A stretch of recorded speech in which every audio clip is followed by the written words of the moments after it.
जी नाज़रीन, हम इस वक्त मौजूद हैं बल्दिया टाउन में और सेक्टर 4A का ये एरिया है। मेरे अकब में अगर नज़र आ रहा हो तो ये कोई झील का या बरसाती पानी, बरसाती नाला नहीं है, बल्कि ये गटर से जो है वो निकलने वाला पानी है जो इस मरकजी शाहरा को जो है वो अबर आलूद कर रहा है। और सिर्फ अबर आलूद ही नहीं कर रहा बल्कि साथ साथ जो यहाँ से गुजरने वाले ट्रैफिक को भी जो है वो शदीद जो है वो परेशान कर रहा है।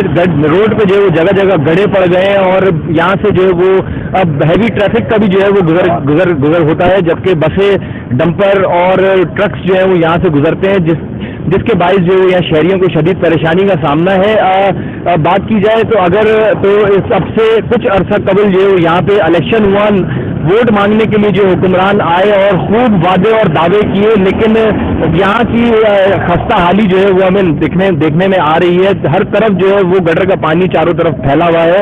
ये गटर का पानी जो है वो न सिर्फ इन रोडों के ऊपर है बल्कि ये जो है अंदर गलियों की तरफ भी जो है वो गटर का पानी जो है वो 2-3 फीट गहरे गड्ढे कर चुका है। हैवी ट्रैफिक बसें यहाँ से गुजरती हैं। इलाका मकीनों को जो है वो शदीद परेशानी का सामना है और गटर के पानी से जो है वो ताफुन और बदबू जो है वो उठती है, जो मुख्तलिफ बीमारियों का सबब बनती है। शहरियों ने जो है वो इलाका मकीनों ने कई बार जो है वो आला काम से और वोट मांगने आने वाले हुक्मरानों से जो है वो कई बार शिकायत दर्ज कराई, लेकिन कोई जो है वो सुनवाई नहीं है। लेकिन शहरी जो है वो फिर भी जो है जिस तरीके से जैसे तैसे अपनी मदद आपके तहत यहाँ पे जो है वो जिंदगी बसर कर रहे हैं। जी।